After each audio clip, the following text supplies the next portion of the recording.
What up, everybody? So welcome to the weekly watch list for the week of May 19th. This is going to be a goodie. But first, before we talk about what I expect in the future, I kind of want to go over the past because for those who follow me on Instagram, we went live on Tuesday, which we will be doing again this upcoming Tuesday. And if you're watching this on YouTube, my Instagram link is in the description, so definitely follow me there. And then also we had class last Monday because last Sunday was Mother's Day. So everybody had the day off. But we met on Monday and we talked about what we expect to happen over the upcoming week, including CPI, which was Wednesday. So now we had setups across the market that we were planning on, and then we see that everything delivers. So I want to talk about just takeaways we could get from that. So let's start here on the S&P 500, which is ES on in futures. So remember, even though I do trade options as well as futures, I only chart on the futures chart because there's so much more information. So here we are on S&P 500 chart for futures. This is ES. We talked about heading into CPI, how they had engineered liquidity. For those who remember what engineered liquidity is, it's when they're basically baiting people to place stop losses in certain areas. So that's where you see what people would typically call a resistance level or a support level. So this would look like a double bottom to some people. This right here would look like a double top, for example. So heading into CPI, look how they had engineered the liquidity here. And then you see what happened. We tapped into this. All right, and then we started to rock it. I think this is actually, no, that's a CPI candle. Either way, we talked about this on Monday's class. So I'm mixing up the two classes. So Monday's class, we talked about how they engineered this. We said what? We said we want to see price come into this 4-hour fair value gap. I'll show you on the 4-hour so you can visualize it better. So notice that I have bypassed this fair value gap right here, and I wasn't worried about the fair value gap below it. This is actually an order block here. And on the Zoom, I talked about, I said, hey, there's an order block right here. I'm not against price using it, but I actually believe that we're gonna go long from this area, this fair value gap, not the one below it. So there's knowledge behind knowing which places the market should go to in certain contexts. So people who only know order blocks is waiting for an entry. Guess what? You never got your order filled. You never came down to these candles.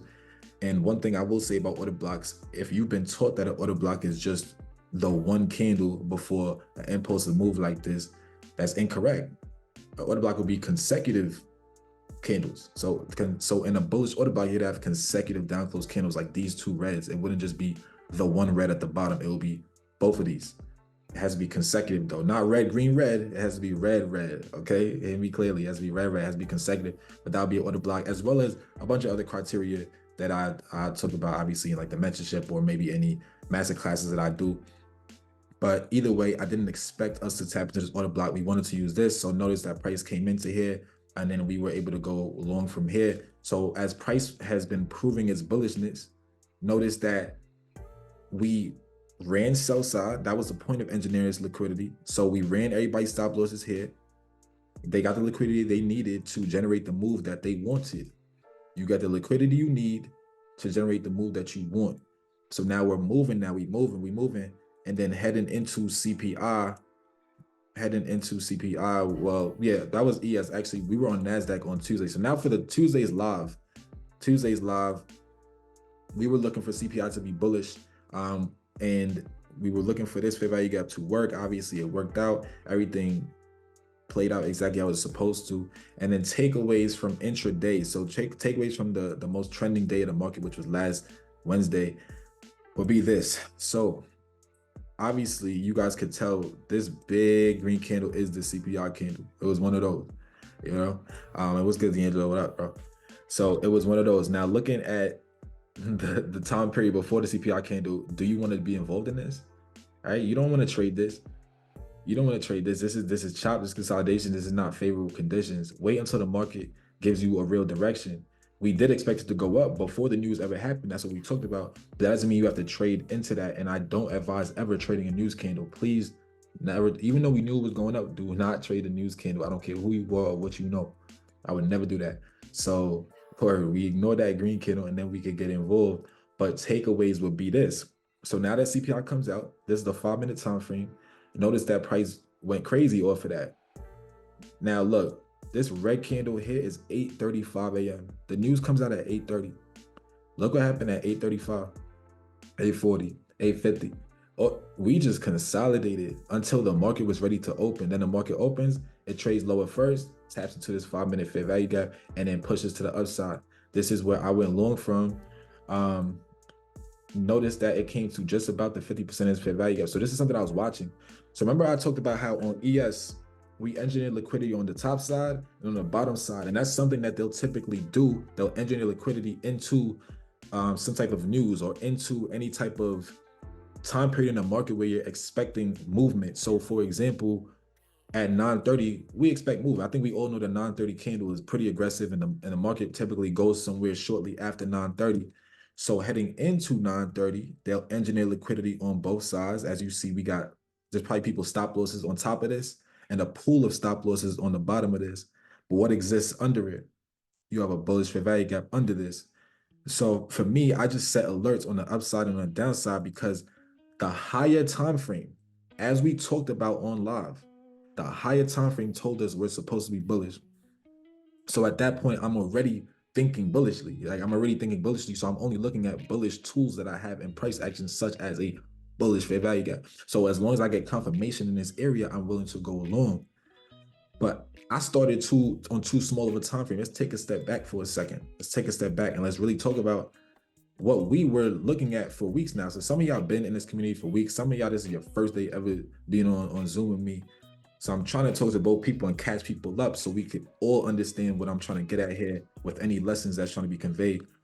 So, and people actually has been with me since like January, February. We called the top of the market because my mentees actually just learned that method last week about how I knew where the top of the market was. So we called it from back in February. I called that the top would be right here. And then price consolidated, and then we waited for the breakdown. So we waited for the breakdown. We said back in March, if we do break down and come into this order block, this is all screenshotted. Everything is posted everywhere. If we come back into this order block, we'll go long from here. So price obviously did our whole plan. We called the top, we called the drop, we caught the drop, and now we're rallying. Okay, boom. So now that price comes here, now you understand the background knowledge. Now let's go to the CPI day.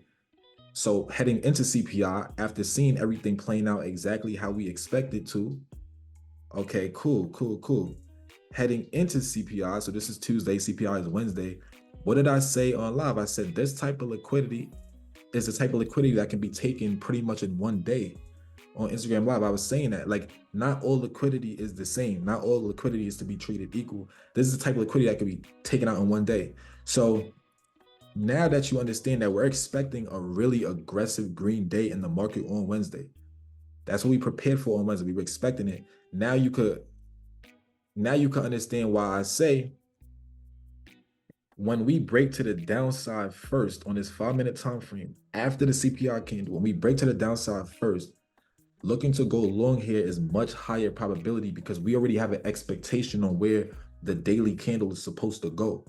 And it also helps you hold your trade from any retracements because you have an expectation on the type of delivery that you will see in the market today. You're expecting price to actually spool or move aggressively towards an objective. So here on the 5 minute, this is the only type of delivery I would have expected. What we see right here, in other classes, we talked about the AMD, which is we accumulated, we manipulate people to the downside, and then we distribute to the upside. That's AMD, right?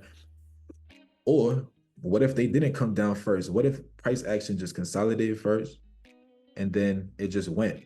That's perfect. If it goes like that with a fair value gap, I'm willing to get in on a breakout. My stop loss will be based on how we treat the fair value gap that's created. If there is no fair value gap created, that's a bad sign. I may look to get out my trade. If we break out with a fair value gap either right away or shortly after, that fair value gap will be my line of defense. I wouldn't want to see that get violated because if we're truly supposed to break out and I'm in the right direction, that fair value gap should be protected.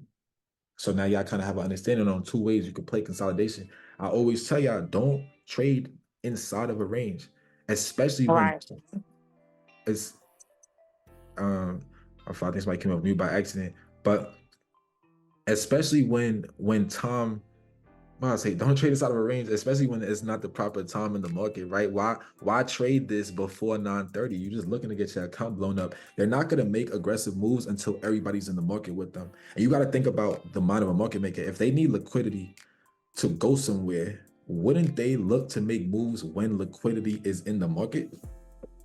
Think about that. They need it. It's like gas for their car. If market makers are driving a car, they need our stop loss. They need little Banks's stop losses in order to go somewhere. So if you're gonna be looking for a move, you're gonna want to be in that move. You're gonna want to make that move when everyone's in the market, when there's actually gas available. So why would they make the move before 9:30? Nah, they're gonna wait till 9:30 to actually make the move that they really would. And then you see the type of buys that we caught. Like we literally caught the entire move. So now coming into entries briefly, I'm personally not someone that just gets in just because I'm in a POI. Like, the POI is this 5-minute fair value gap. Yeah, I'm looking at price holding the upper half of it. I don't want it to come to the lower half. Okay, I'm looking at this, but just because we touched it don't mean I'm in the play. I get my confirmation typically from the 15-second usually, but because my POI right now is a 5-minute POI, I'm gonna let my confirmation be the 1 minute. So for me, there's certain signatures and price action that I teach my mentees, you know what I mean? And without getting in depth on them, I would just say, we understand that this right here is so major for price. And specifically, I'm talking about this fair value gap. Specifically, we would have to hold the lower half of it. So once this candle opened up and started trading up, this was my entry for futures and options. I'm getting in QQ, I'm getting in futures. And then, I was able to ride this whole thing. I didn't hold the whole thing on futures. Don't get it twisted. I was actually in the chat when I think I sold around 11:15. So for futures, this was my trade right here, getting in on that candle and selling in this consolidation up here. This is futures. Options, I was able to hold the options trade literally the whole day, and I swung it. Oh yeah, I'm supposed to tell y'all why I sold the next day for that same swing that I'm talking about. So now, cool, great day in the market, etc., etc. Now we come to this day on Thursday. Yeah. All right. So as we know, these are the old all-time highs.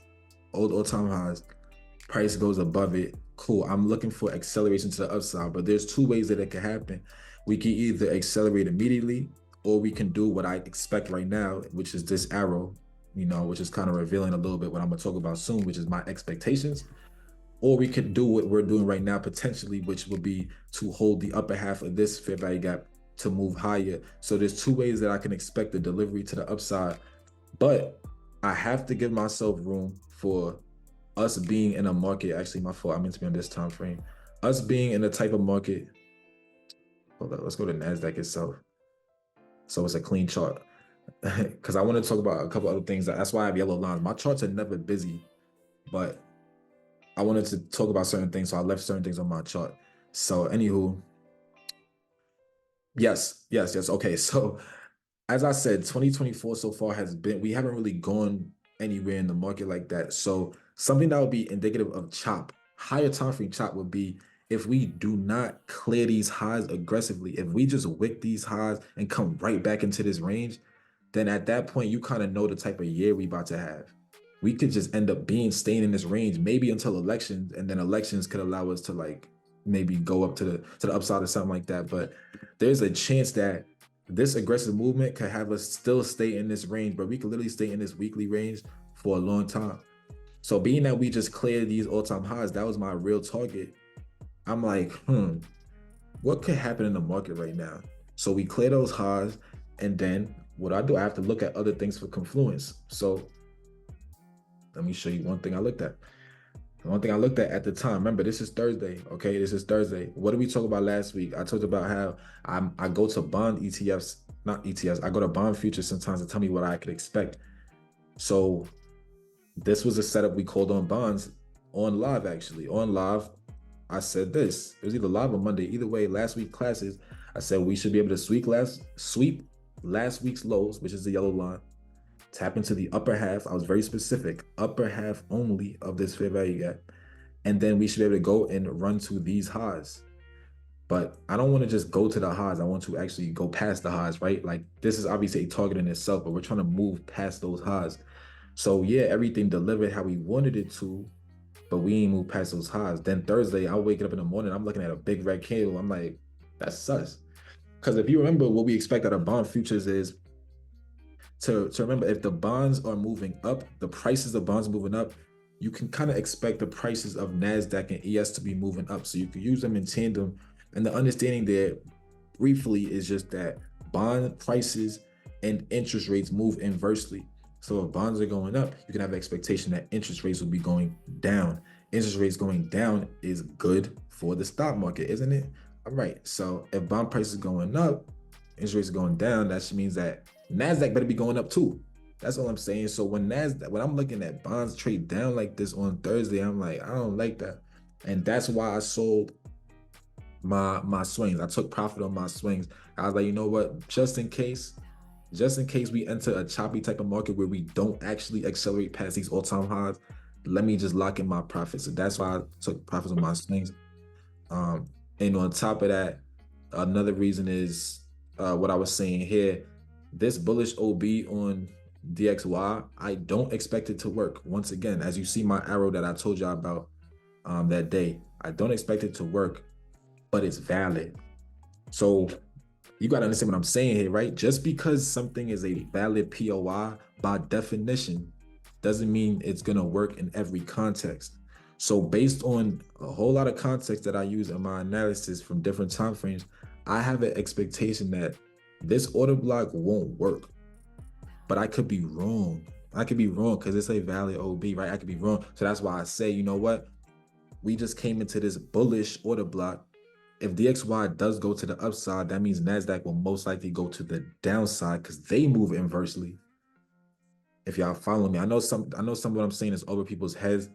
I'm trying to talk to everybody at the same time. So ultimately, takeaways you could get to kind of summarize is when you're trying to figure out what you expect out of NASDAQ or the S&P, you want to look at other things across the market to kind of give you some more confirmation. You want everything to be working in tandem. So for example, let's say you're bullish on NASDAQ. You want to see DXY being bearish. You want to see those bond futures being bullish. You want to see S&P also being bullish with NASDAQ. You don't want to see them doing different things. You want to look at the Dow, make sure the Dow is also looking bullish. Make sure everything is working in tandem because that's how it does in a trending market in conditions that you should be trading. Everything is doing what they're supposed to be doing at the times that they're supposed to be doing it. So here on the dollar, I'm like, all right, we in the order block. I don't think it's going to work, but just in case. So you see Thursday was green, right? I'm like, oh, so we going to bounce at this OB? We going to actually bounce? So that's like, you know what? Let me take my profit. So that's why ultimately it's kind of battle of the POY here, right? You got a bullish OB. You got a bearish fair value gap. I believe the bearish fair value gap is going to win. What did I say here? And the note that I gave y'all before that day, I said a very bearish sign. And what I expect is for price to reject the lower half of this SIBI. So far, what did price do that day? Y'all seen price come up. It's rejecting right at the halfway mark. And I'm always talking about bodies, by the way, not wicks. But either way, it rejects right at the halfway mark. And we starting to trade down. So we'll see if we want to accelerate to the downside. I would like to see bearish fair value gaps come for me to be more convinced. Right now, obviously, quote unquote, sellers stepped in, but I want to see some more movement to the downside before I could be convinced that this is going to actually play out. But so far, looking all right. So trying to think if there's any more takeaway. Oh, I wanted to say maybe one more quick thing on NASDAQ before I talk about what I expect out of the week ultimately. So yeah, then we ended up coming down. There was a setup that I gave on Friday morning that I hope people were able to take advantage of. And I'm here to talk about the whys, right? So you can do it for yourself. It's never ever about just call outs in my community, at least. That's not what it's about. It's about like learning it for yourself. I try to talk to people that legitimately want to be successful traders and, like, you know what I'm saying, not need anybody. So what is it? I know it was around 9:30 though. Yeah, it went down May 17th. This is a setup that we took at the beginning of the day. I think it was this build up here. Hold up, let me do this real quick. Sorry for moving my screen around. It's probably making y'all dizzy. Let me do this real quick so it's easy to see. Yeah, facts. It was this build up. Okay. All right, so why did I say at the time, and the screenshot and everything is in the community. If you're not in my free community and you're on YouTube, click the link in the description. But when price is right here, I drew an arrow that went down like this. And why did I do that? Why did I say that this would happen? And that's because heading into market open, we engineer liquidity. That's all. It comes back to engineering. And a lot of times they don't engineer liquidity for no reason.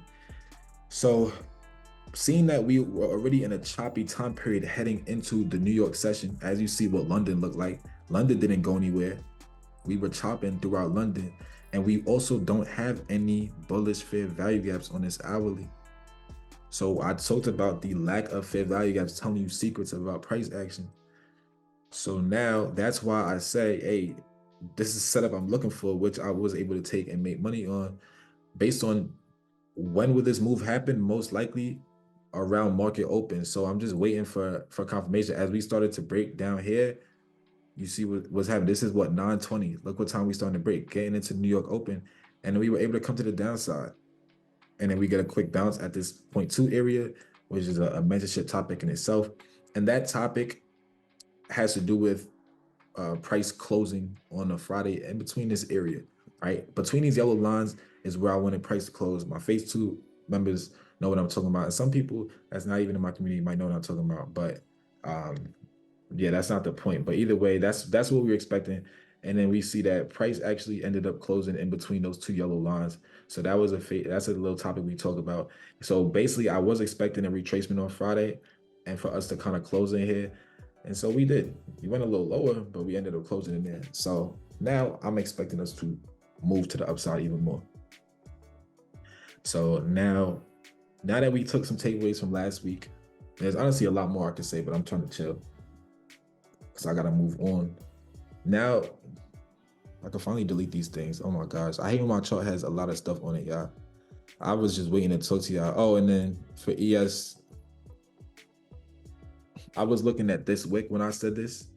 It had to do with this wick. So that's why I said if we get a closure over here, I'm talking to all-time highs. I remember I said that on the watch list after this day, Friday, May 3rd. We met on Sunday. So I said if we close over this, we're gonna go for all-time highs. And so y'all see what happened. We close over it. I don't do break and retest. That's not what this is. But you see, we came back into it and then we move and we ran these all-time highs. So good little swing trade for people if they were able to take advantage. But I can finally delete that. Delete this. I know we finally talked about this. Oh my God, this stuff been bugging me, y'all. Y'all don't understand. I hate when my chart has too much on it. It's like spring cleaning. So these things are relevant to me though. This and this. Why? Because this is based on this fair value gap. So there's areas I'm watching in this fair value gap. I want to see us hold the upper half of this fair value gap, the upper half. I want to see us hold the upper half to move higher. And if we're able to do that, I want to see us start to develop bullish fair value gaps to the upside. Because if we start getting bullish fair value gaps to the upside, then I have my targets here on futures. So these are expectations. I have 19,506.50 and I have 2312.50. Now that by the time these things hit, we may not even be on this contract. So for anybody that knows futures, we change contracts every few months. So I would have to get new numbers when we change over to the September contracts. But for now, you know, it's on my chart. Who knows? Maybe we freaking rocket up there before that time period comes. Because we're going to be changing contracts next month. But anywho, I'm expecting upside if it delivers like what I said.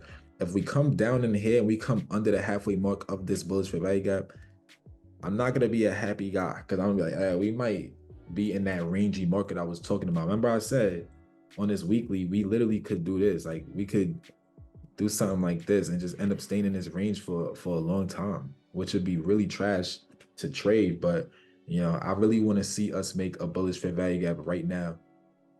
So this candle that we have this week, I'm okay if we trade down at first a little bit, right? I don't care.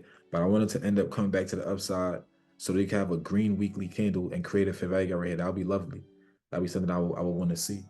So I want to make a weekly fair value gap right now. That is the goal. So how could that deliver? Looking at this daily, that's us holding the upper half of this. Ideally, we can come to the lower half of this, but I would be very wary about it. I'll be very wary about it. But ultimately, if this whole fair value gap gets violated, then I would probably plan for price to come back into these lows right here. So if this fair value gaps get violated, I think that price, the next destination for price will be coming back. Honestly, you could say this fair value, it will come back into this fair value gap most likely. But we'll see. We'll take it a step at a time. Y'all know I'm gonna update everybody in the community based on my thoughts. ES is already doing what I wanted it, what I'm looking for NASDAQ to do, which is to use the upper half of this to make a higher high. So I'm looking for some extensions to the upside. Same thing, bullish fair value gaps to the upside. Ideally, it'll be a signature for me to say, hey, I'm really, that's like a signature of something. Yeah, I'm on the correct side of the market. So a question in the chat says, so you're looking for it to reach into external liquidity on the upside? For a fact, for a FINAC, we're trying to extend. You know what I mean? We're trying to put in higher highs.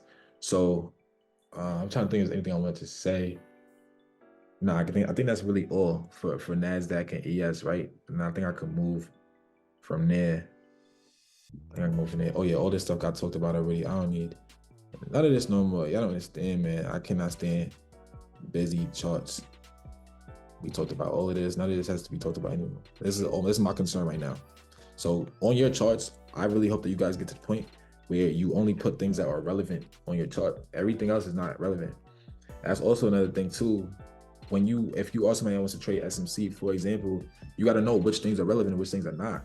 Like, you know, there's people that will teach you that this is an order block. I feel like I said this to y'all too. I feel like if it wasn't the free group, I definitely said it to my mentees, people gonna be trying to call this an order block. We're not gonna use this as an order block.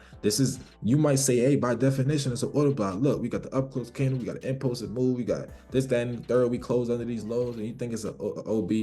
This is not a good OB. It's out of context. It's not an OB we would ever look to use. That's why it got blasted through like that.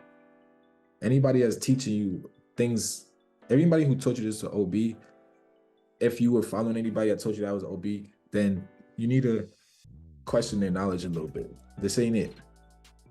That means they're lacking certain knowledge that they need. That don't mean they're not good traders. I'm just saying, if they're teaching you that, you got to be careful with other things they may teach you. All right, so boom, here we are on the Dow Jones. On the Dow Jones, my people. This was something we talked about as well. We want to, no, it was this one, my fault. Yes, this one we talked about using this fair value gap to go higher. I'm still looking for it to extend to run all-time highs. So this is a level of confluence for me as well. Me feeling like the Dow Jones is not finished with its upside objective makes me feel that NASDAQ and ES or S&P is not finished with their upside objective. Because I highly doubt the Dow Jones is going to keep moving up while the NASDAQ and the S&P just keep moving down, right? So based on the fact that the Dow Jones has so much more room to me, I'll use that as confluence for like, yeah, the NASDAQ probably got more room. The S&P probably got more room. Why do I feel like it has more room? I said this to y'all before CPI. We looked at the monthly, and forgive me if I didn't do that with the free group. I might have did this with the mentees. I kind of mix up my Zoom sometimes, but either way, take the lesson that I'm giving here. This is why we use higher time frames, right? One thing I know we did was we targeted this busy. So we played downside on the Dow Jones. We got out of any shorts in here. Why do we get out of shorts here? Because this is a high probability monthly bullish fair value. So if you were short the Dow Jones, you better be out of your play once we come in here, because most likely we're going to use this to run all-time highs. This was literally the whole plan. So y'all notice we calling the market out before it happens over and over. We took this to the downside, we about to take it to the upside. So boom. Once price is clearly using it, we like pretty much right here at this point. It's kind of just obvious to say, okay, where do you think the monthly is going? Like, do you think the monthly is not gonna come to all-time highs? Now, I don't want to jinx it. If we right next to it, I don't want to jinx it, but like low key, can't you kind of tell? If I told you, hey, so-and-so, if this is a 5-minute time frame, where do you think price is going next? If this is the 5-minute, you wouldn't think we about to make a higher high right now? I'm sure you would. So if you can say that on a 5-minute, why you can't say that on a monthly? You don't think that's because you don't think price is fractal, but it is. The 5-minute is the same thing as the 5-month. The 5 months is the same thing as the 5-year. All the charts is I wish you understand that price is fractal. Every time frame is the same, does the same things. So when I see us use this, trade up like this, to me, the Dow Jones is looking to extend to make a higher high. I could eat these words, but they're not going to take away my analysis, because I've seen it play out so much that if I have one outlier, you think I'm gonna change, like, oh man, I guess I would never take this setup again. Like, come on, y'all. This stuff is played out time and time again. So I don't really care if I'm right or wrong in this, but I would say based on probabilities, the Dow Jones looks like it's going to be taking all-time highs soon, just off the monthly alone. So now that's why heading into CPI and when we're doing our watches and stuff, it was pretty easy to say like, all right, if we're going to be moving higher on the Dow Jones, we will be looking to use our bullish tools and price action, our bullish PD arrays to actually keep us moving higher. So I'm knowing what to pay attention to. Like I said, there's people in there that might be telling you, I don't know, they might try to say this is an order block, these green candles, I don't know, but it's like, nah, I'm paying attention to bullish order flow, so I'm worried about bullish tools and price action, and that's moving us higher. So here I am, I'm still looking for Dow Jones to continue to the upside. So anything that's bullish that you like, I would trust it more than I would trust bearish things. This wick right here might give you a little bit of turbulence, but I think ultimately, even if we consolidate a little bit in this area or come down a little bit, I think eventually it'll find its way back to the other side. So we got this delivery good. We moved up. Now we'll see what this week has. And I'm tweaking because I should have took a step back and go to the economic calendar, speaking of. So my watches right now is not how we traditionally do it. Y'all know we always start with the economic calendar. So hold on, let's go here for a second because time and price is everything. I don't ever want to just teach price. I'm gonna want to teach time and price because the market doesn't move unless time permits it to. Algorithmically driven, time is an important element to any play that you're involved in. Just like how I talked about the engineering liquidity before 9:30. Remember we was talking about that? Yeah, that's so what time did we actually deliver after 9:30? That's because time was now involved in your trade. So time is not just in the form of 9:30, 10:30, 11:30. Time is also in the form of news events. As we may notice, times when it's just strictly Fed speakers is usually choppy days. Times when there's no news driver period, those are just choppy days. So speaking of, Monday is just strictly Fed speakers. I don't expect too much delivery on Monday. We'll see. My expectations are low. So if I know this chop early in the day, I'm gonna immediately decrease my leverage and I may or may not even trade that. But if I do trade it, I'm decreasing leverage based on the fact that I don't expect too much extension on Monday. I actually may take profits at profit target 1. I might not look for profit target 2 because it's probably not going to go there. It's probably going to come right back and just consolidate. So you just change your approach to the market based on the time condition that you're in. So here on Monday, you see what's going on. Here on Tuesday, Fed speakers again, not looking too good. Wednesday, you got the minutes of the FOMC meeting. It's not the FOMC meeting. It is not Jerome Powell getting up there and talking to you. It's the minutes. It's the report based on last meeting. So it's different. It's just a report that comes out at 2 p.m. on Wednesday. It's not FOMC itself. That causes like a quick candle in the market. That's not nothing too crazy. But, you know, I guess keep your eye on that. But there's nothing, honestly, the first half of the week is nasty. Thursday, we got PMI. That's decent. But Friday, consumer sentiment is also decent. I feel like the better price action may come in the later half of the week. So the first half of the week, I'm kind of like a little hesitant on. So with that being said, back to price. Now that we talk time, back to price. Talk about DXY already too. Yeah, back to price. So here we are on the Dow Jones. Yeah, I'm expecting to move to the other side. I would want to see price hold.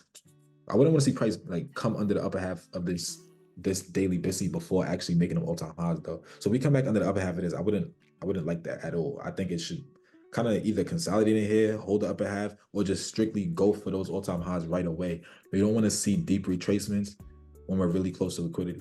So that's another takeaway. You don't like to see deep retracements when you're really close to liquidity. It needs to be quick movements to the upside. So here we are on the Rusty Russ, man. The Rusty Russ. Also another takeaway we're looking for more upside on. I think that the Russell is gonna make a nice move to the upside. Yeah, I feel it this time. We had a quick fake out as if they was going to break out right up in this time period. This is the weekly, by the way. Up in this time period, we came back down. We talked about price using this monthly BTSMC. So this is another thing that we targeted back in April. We targeted this monthly BTSMC, was able to get out of shorts right there, right? We got out of shorts because price could go long from here. What did it do? It went long from there. And now we're starting to really make some nice movements. We got inefficiencies in here. Price is showing signs that it really wants to make higher moves and take out this liquidity on the upside. And I think once it takes us out, it'll actually really accelerate. I think that the Russell may start to make a bigger move now. It's had a lot. You see this the monthly now. The monthly has had a lot of time to consolidate. But I think that it's ready to break out. We already did run past sell side. So you see these lows down here, we already ran past those lows. We making a move up. This fair value gap that we created, we ended up using it.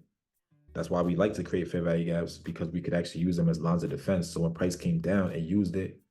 And I think now it's gonna make a higher high. So I'm looking for the Russell to break out to the upside.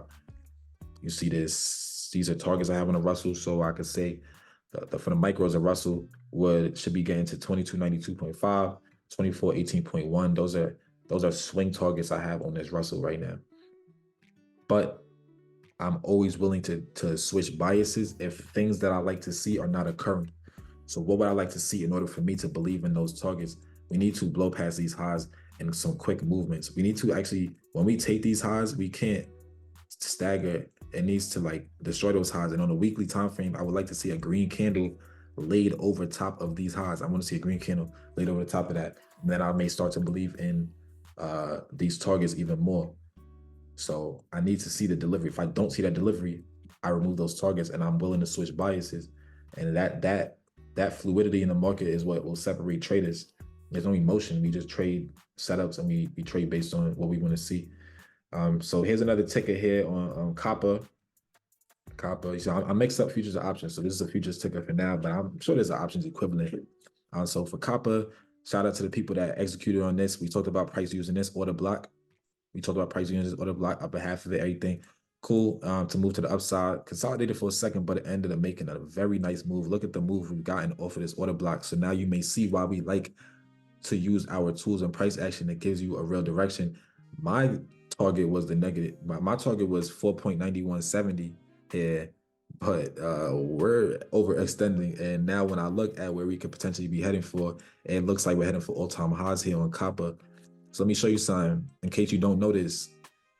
I want you to pay attention to this side of my screen. Peep this, y'all. Don't it look like we at all-time highs already now? Yeah, because that means B adjust is off. If B adjust is off, then it's gonna say that we're already at all-time highs for copper. If you put B adjust on, it says we have not run all-time highs. So you have to toggle that on and off. I've been charting with it on across my tickers.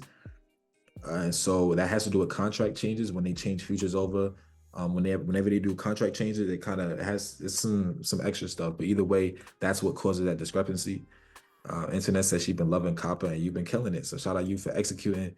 It's been delivering exactly how we wanted it to. It's actually extending past our target. And I'm like, hey, I guess we want to go for all-time highs as far as when B adjusts on. So that's that. So yes, that is actually my expectation, by the way. I'm expecting delivery there. Any retracements, I expect it to get bought up.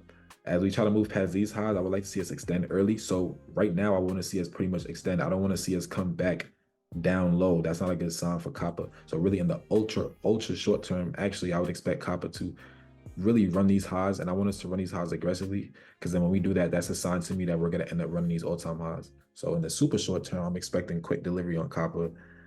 I wouldn't want to see it come under this red candle. That red candle on the hourly, I wouldn't want to see it come under that. That doesn't mean I'll go bearish. I'm just saying that's the only setup I would want to see.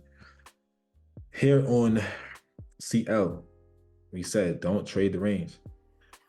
Don't trade inside the range. Trade outside of the range. So now that we just ran out buy side on this consolidation, futures so far, we ran out buy side. We came into this weekly bearish fair value gap for oil, for CL. I would like us to hold bodies holding the lower half of this weekly fair value gap to make a move lower to run out this yellow line below here. That's the only delivery I want to see to the downside.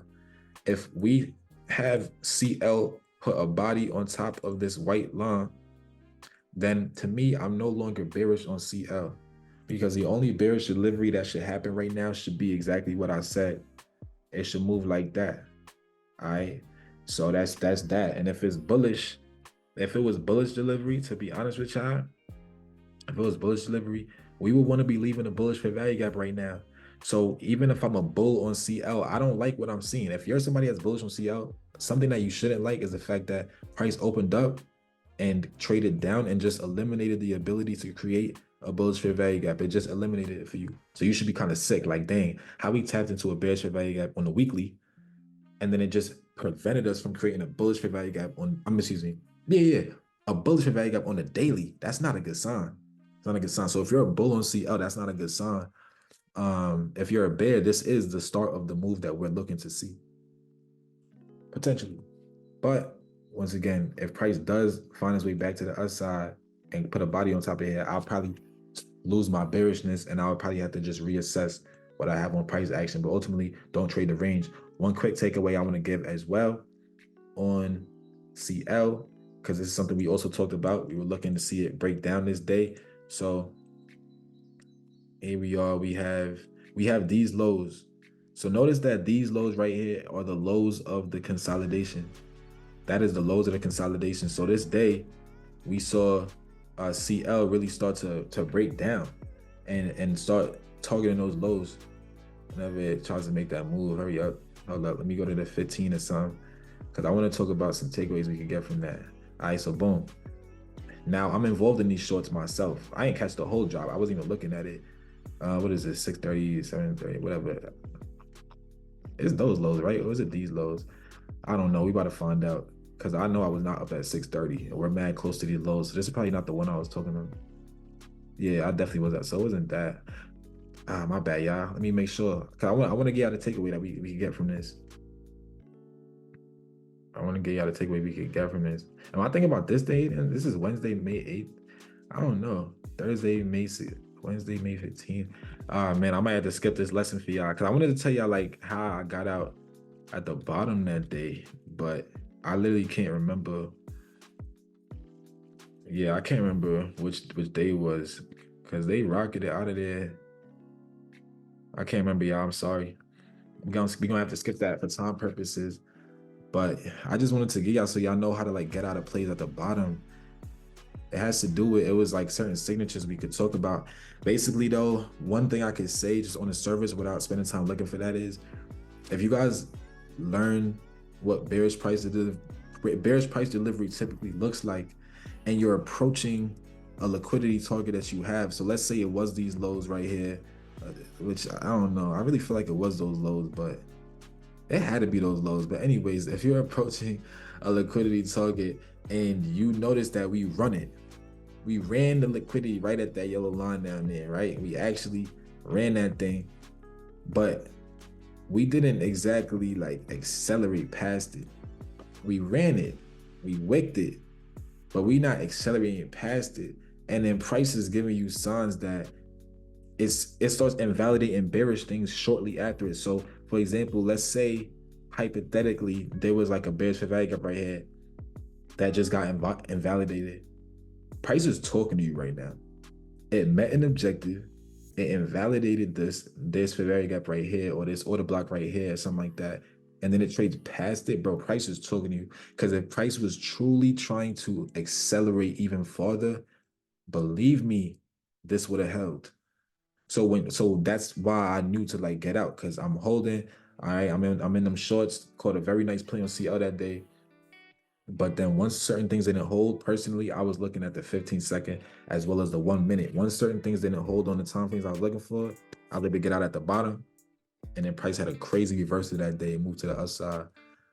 So that means it wasn't ready to break the consolidation. And look what happened. We clearly were not ready to break that consolidation. So you can't fall in love. Like, don't just hold stuff just, you know what I'm saying, on hopes. Like, nah, everything is technically driven. We wanted to see a breakout, but it didn't break out. Man, break out. It just ran these lows and now it's moving. So we're gonna see what comes next as a takeaway. Now here we go, gold. Here we go on gold, man. Here we go on gold. Gold is another thing. You gotta pay attention to what price action is telling you. So this is something we also talked about. Now, what did I say? I said how gold came into this bearish fair value gap right here, started making moves lower. Congrats. This fair value gap took us to run these lows. Beautiful. As we're running these lows, we really want to make a fair value gap right away. That's what I wanted to see was, all right, we tapped into a fair value gap. Let's create more fair value gaps. Let's see that happen. Whoa, what the heck? That's not good. That's actually a terrible sign. Like, the fact that we did not make a fair value gap immediately, They invalidated it immediately on Wednesday, May 1st. And it tapped into a weekly bullish fair value gap at the same time, like simultaneously. This is a high probability one as well. All right, so when I see that, price is telling me things. Now it ended up consolidating here for a little bit before actually making a move, but I believe that this was a fake top. So we a mentorship lesson we talk about is how to recognize whether something is a real top or a fake top. Basically, how to know when it's actually something you should believe in. Like, okay, the market topped out or the market bottomed out. This fits the criteria of something that I wouldn't. And my phase one members, by the way, because I know y'all listening, we didn't get to that lesson yet. That's coming in, this month or next month. But phase two, we obviously been covered that lesson. So phase two may know, like, yeah, I can recognize, like, yeah, this don't really fit the signatures of what we would expect out of a real top in the market. That's why I was like, yeah, I don't really believe in gold's downside. And so when gold pushes out of this weekly bullish fair value gap, and then we do what? We come back in to this bullish daily fair value gap. I trusted this. And that's why I said on Monday's class that we had, I'm looking for price to hold the upper half of this. Bodies, of course. Bodies can hold the upper half of this bullish fair value gap to make a move higher. And I'm still looking for price to go to those all-time highs. All right. So, yeah. I said daily bullish continuation. Oh, B. Why did I say that? Oh, my fault. I'm still on replay. I'm like, what? Yeah, so now that we're extending here, things are looking good so far. I love where we bounced at right here. This is exactly where I want price to bounce at to make a higher high. So everything looks good on gold. I'm still targeting all-time highs. As I said, I don't think this is a real top of the market on gold. I'm still looking for gold to make moves higher. So if you're a gold trader, something I do want to see is gold hold this red candle. I want this red candle to hold as a level of support if we're going to run those highs. If gold ends up coming back under this red candle, I wouldn't really, I'm not saying I would fall, and I wouldn't be bearish, but I wouldn't be bullish. I would just leave gold alone. And why do I say that? Why do I say that I wouldn't be bearish if this bullish tool or bullish PD array does not hold in price action? I personally would not be bearish because, to me, starting the bearish move, like for me, it's like this, making this out of this weekly BTSMC, making this move up to here and not actually running these highs before trying to make another move down, which wouldn't be believable to me. If we really was gonna make a move down, we're gonna run these highs first before anything else. So I don't really believe anything to the downside for real. I would have to get extremely convinced. Like I would have to see some crazy red candles coming out of here. Like, all right, y'all got it for real. But right now, no. So I'm expecting price to either go right away, or at least hold, especially the upper half of this red candle, especially to make a move to run all-time high. So that's gold's delivery right there. SPY for my options, people. SPY, y'all seen everything we talked about on live. We said we wanted to see if price could hold this area to make all-time highs. You've seen we ended up doing that. Things is good. And we're still expecting acceleration. So my two SPY targets, if price keeps delivering how I expect it to, I got SPY and the swing trading term coming to 539.98, as well as 555.36. Those are areas that I see SPY going to in the swing trading term. And that's once again based on the same methods that I used to call the top in NASDAQ since February 7th. That's how I knew where the top was at. It's the same methods I'm using to find where the potential next all-time high target could be for SPY, as well as QQQ. For QQQ, I have those targets at 467.48 and 485.61. All right, so that's something that I could see QQQ running to. And QQQ delivery, by the way, we were able to use this VI to run those all-time highs. So everything that we talked about on Tuesday's live was great. For QQQ, I'm expecting to see price hold this area if we're going to continue higher. I don't want to see QQQ come under this area. So it's almost like I don't want to see QQQ go under 445 for real if I want to see like movements higher. Once again, if it does that, am I bearish? No, I'm not bearish. If it does do that, I'm saying for me to be very bullish, I would want to see it being held. And I got to repeat that because that's an important statement. Like, just because it doesn't get held doesn't mean I'm bearish, but for me to remain bullish, it needs to be held. Okay, so that's what I'm saying with that. RWM, IWM. I'm expecting moves higher, just the way you said on the Russell, because this is the options version of the Russell. Everything's been delivering how we wanted it to. For people who haven't heard me talk about the lowest body, yeah, I remember downside, how we played downside on IWM and we targeted what? The lowest body here on this swing point. Because price doesn't always go for the wicks. When it comes to liquidity, price doesn't always go for wicks. A safe place to take profits will always be the lowest body. So when I had called this target out on IWM back weeks ago, it was based on the fact that it is the lowest body on this weekly time frame. So notice that as soon as we touch that, bro, yeah, I see what's going on. As soon as we touch that joint, that was the bottom, and IWM has been really bullish ever since. So I'm expecting for a higher high, just like I said on the Russell. I'm expecting this thing to extend, and swing trade targets I have for the options equivalent of the Russell is $222.15 as well as $232.41. So I'm looking to see it extended in the intermediate term. And it's funny because if you look at the highest body on this swing point right here, the highest body is just about right here, like 230. My target here is at 232. So this, like, even this in itself, I really could see price making this move over the upcoming weeks and months. So yeah, we'll see. We'll see. Like I said, certain things have to hold. I have to see a certain level of delivery. Like prices deliver in a very specific way for me to hold on to those biases. American Airlines, I'm still bullish on it. So American Airlines is something that I said last week. I expect us to, on a swing trade basis, make higher highs. Now, last week I said that on Monday. So on Monday I said that we gapped up the next day. So this was good. But then guess what? Wednesday, Thursday, Friday was red candles. So this was again. So this so far on American Airlines, it looks like I'm wrong. But I don't think I'm wrong though. Ultimately, we'll see, because nothing has happened to invalidate the bullish analysis. It's just that if let's say you entered on a breakout, which I didn't recommend, but I probably should have been more specific on entries. If you did get in, I should have been more specific. I still think we're gonna go higher because my analysis is based on the weekly and the monthly. I like the weekly making a move over these highs, at least into these highs, at least coming like 1575 if you want to be conservative. I expect us to make a higher high. I don't really believe in anything to the downside per se. I think it's gonna still bounce. But for me, what I would want to see is us hold this area. So if this upcoming week, when it opens up and price comes into here, I want to see that used as a level of support to move us higher. Right. So I want this purple area to hold in American Airlines. To be honest, I wouldn't want to see specifically, I wouldn't want to see it come under this red candle. If it comes to this red candle, I'll probably say, you know what? I wouldn't really want to mess with this play no more. But I expect to see it either gap up right away or use this red candle as a level of support to move higher. And no, I don't mean support and resistance, of course, as y'all may know. But I'm bullish on American Airlines still. But so far, if you did enter on a breakout, which I didn't recommend, but I should have been specific, so that's on me. If you did enter on a breakout, you may have drilled down right now.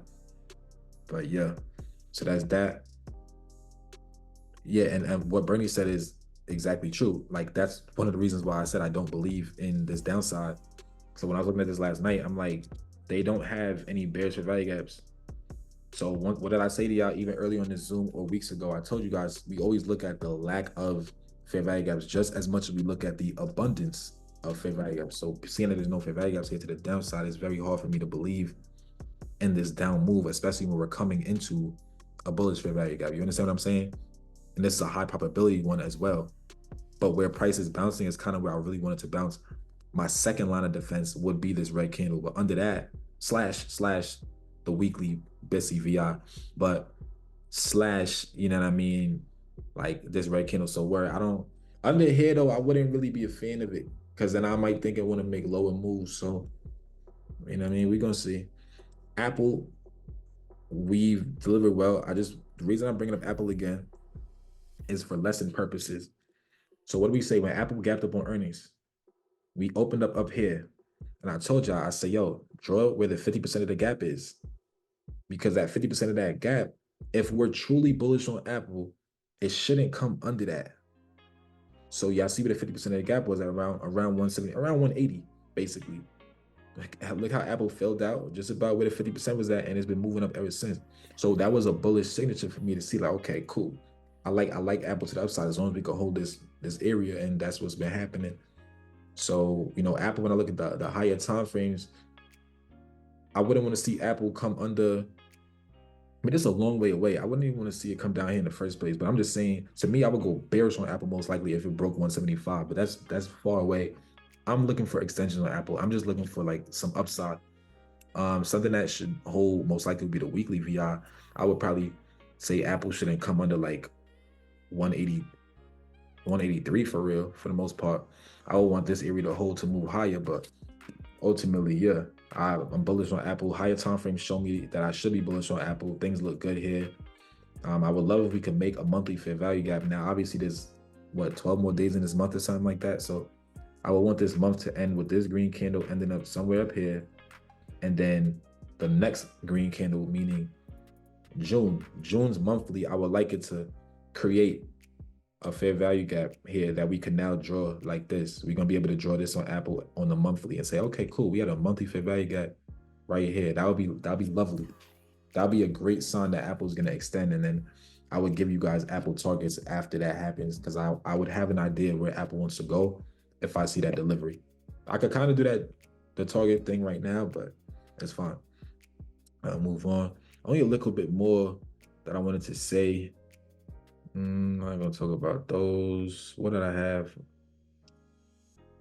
A lesson from Nike. So this one is not necessarily for like a play, but a lesson. I know we mix in like, yo, I think this is gonna happen with, hey, let's learn something. Let's actually become better traders, because BTSMC, this community is all about people who want to become self-sufficient in the markets. So what is a lesson we can take from Apple? So with Apple, this is an arrow I had drawn a while back. I wanted us to use this weekly fair value gap to make a lower low. We tapped into it, but look at the delivery. It's been nasty. Been consolidating. Yeah, it came lower, but it's not looking like you want to run them lows. Why was I looking for that in the first place? The monthly on Apple, my fault, Nike. The monthly on Nike is telling me, yo, we should be able to run these lows and maybe even come into these lows. So the monthly is telling me, yo, stay bearish on Nike. But at the end of the day, the lower time frames are not giving me enough confirmation anymore.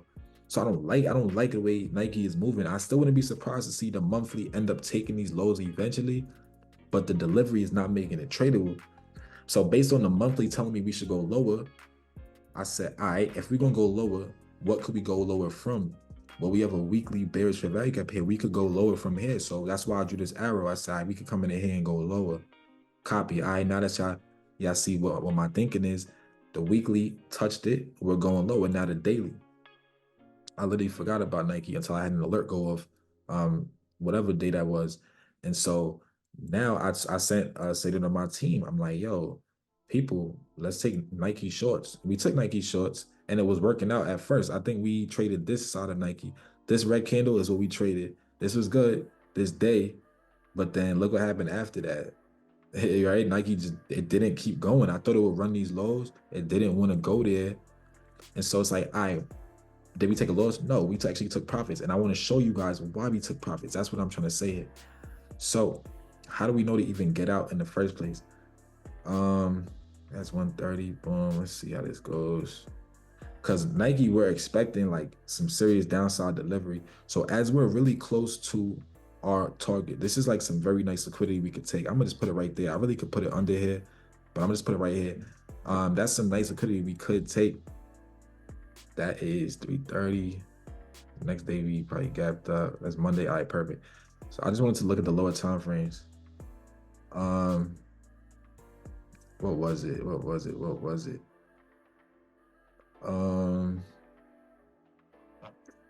Oh my gosh, bro. My bad, y'all. No, because I'm trying to see, like, because I wrote it in my other community. It had to do with like bearish delivery not delivering the way that it should. This is Monday, unless I'm mixing up the days, and I don't feel like going back to community to look at the screenshots. But I feel like we was out of it by here, wasn't we, team? Like, if any mentees took Nike, was that last Friday or was that this week? I feel like it was. Nah, I think it's this. It's over here. Facts. What is this? Friday, May 10th. I think it's over here. Where we was looking at these lows. Yes. I remember. My fault. I remember it fully now. It's over here.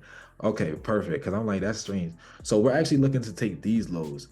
So what did I say, bro? You got to look at what price is doing when it's taking lows, y'all. That is so important. So we had a crazy dump. This is what we caught. This is what we caught. We caught this drop off on Nike. So money was being made. Things look really good on Nike. And then we get to the target.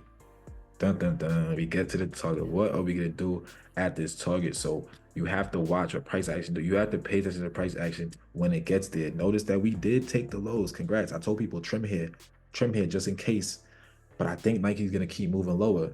What did Nike do? Not do that. So I'm going to hope and hold, or I'm going to actually take profits before the end of the day. I'm like, all right, for Nike, for real, what I'm going to do is for the remaining parts of my trade, I'm going to base it on, I think I want price to hold this. I think it was this fair value, the one on the low side. I think it was this one. And then price actually came back down. I was like, oh, it's lit. See, I held it. Let's go. We about to make low. We about to make new money. It's lit. Everything good. Everything good. Would you look at this, people? This filthy stock had the nerve to not actually accelerate past those lows again. This is what we call engineering liquidity. So you have to be able to recognize engineering early, quick and early. If we're going to accelerate past those lows, guess what? Let me tell you a secret. There would have been a fair value gap in this area that we would have used. We would have either just went already, or we would have used this fair value gap to actually allow us to go. Once I didn't see any fair value gaps right here, I was like, oh my gosh, they about to do it again. So this is what I mean with recognizing what price action is. There's secrets in price action that you could just look at. It'll whisper to you if you pay attention. So it's not seeing that. I was like, all right, here we go. And bro, look what happened ever since, man. It didn't go. It didn't go. So guess what? We took profits. We took full profits up out of there and got out the way. So guess what? Money was made, not given back. And we're not sitting here during the reversal saying, oh my gosh, what's happening? Like, no, ain't no need for that. Just pay attention to what price action is doing. And that's why you have to learn price action at its essence. That's why you have to pay attention to the lower time frames if you know what to look for and when to look for them, because it'll help you know how to take profits. It'll also help you know how to cut losers. So that's why we took profits down here at the bottom and didn't get caught up in a big old reversal of price action. All right. So that's a lesson I wanted to show y'all on that. And ultra briefly, literally maybe 1 or 2 more minutes, I could just speak on the Forex tickets. I gotta talk to my Forex people. You know what I mean? I just like to chart stuff for them. I don't really trade Forex too often. Very rarely do I touch my Forex account. But we are still expecting higher prices on Euro. Everything has gone as we wanted it to. Now I would expect us to use this fair value gap on the upper half of it to move higher. And I will look for price to come into 1.09, 164. So that's a draw I have here on Forex. I expect it to move a little bit higher. But I'm ultimately expecting higher prices on Euro, which also is in conjunction with me expecting lower prices on DXY, as we talked about. Look, guys, it hit our target. It hit our target here on the British pound. We talked about this last week as well. We wanted to see price come into this. So we killed it on both ends, y'all. Then we talk about price making a move from all the way up here. We talk about price making a move down into this area down here. And what do? We went long and we targeted this yellow line right here. And I'm expecting higher moves. I don't think it's going to stop right here. I'm expecting it to move even higher. I think that it's going to end up coming into these weekly highs for real. So I'm just remaining bullish on pound dollar. And plus, I remember I'm already pretty bearish on DXY. So we'll see. And I always forget to talk about Bitcoin. I'll be charting Bitcoin. So weekly BTSMC that started the big rally. Y'all know we've been vocal about that, posting about this in live action. Was looking for this, right? So let's learn the lesson from here. We talked about sweeping this, tap into the weekly BTSMC. This wick was extremely important. We said if we close over this wick, Bitcoin's gonna rocket. Look what happened when we closed over it. Bitcoin rocketed. All right, look what happened now. Same setup. We had another weekly BTSMC under this liquidity. Tapped into it. We rocketed out. So this daily bullish fair value gap, I said this on live as well. I said I think that price will hold this fair value gap to move higher. We held it and we moved higher. Beautiful, beautiful. I don't like how it's moving though. So far so good on Bitcoin because I'm expecting higher highs. I'm expecting Bitcoin to take all-time highs very soon. But I will say I don't like how it's moving in this area. But ultimately, I don't see it coming under this daily fair value gap. I don't see it coming under this, right? But I don't like this though. I don't like this because with these highs that we're looking to take, I'm gonna draw a line there so you see what I'm talking about. With these highs we're looking to take, I didn't want us to wick there. And if we're gonna wick there, then we have to use this red candle ideally. And I'm gonna delete certain things so it's not noisy no more. So look, see this red candle? If we're gonna do what we just did, I would want to see price hold the upper half of this red candle and turn right back around to make higher highs again. And then I'll be like, okay, I like that. But if it doesn't do that and Bitcoin just, trades under this red candle, another line of defense I'll take is this fair value gap here. I would take this line of defense. Under that though, if we don't hold this, y'all, I ain't gonna front. I don't like Bitcoin. I'm not saying I'm bearish, but I wouldn't be bullish anymore. So if those two areas don't hold, I wouldn't be bullish anymore. But I wouldn't say I'm bearish either. So we'll see. We'll see. Yeah, yeah. I mean, that's really all I have for the most part. I won't talk about anything else there. I'll probably cut the recording here. I'll take questions after the recording. But if you're watching this on YouTube, make sure you click the link in the description to join the free community so you can be on these Zooms, stay after and ask questions, put ticket requests, etc. Daily analysis. I know how it goes. So definitely click the link in the description. My Instagram is there as well. Reach out to me. And that's all she wrote.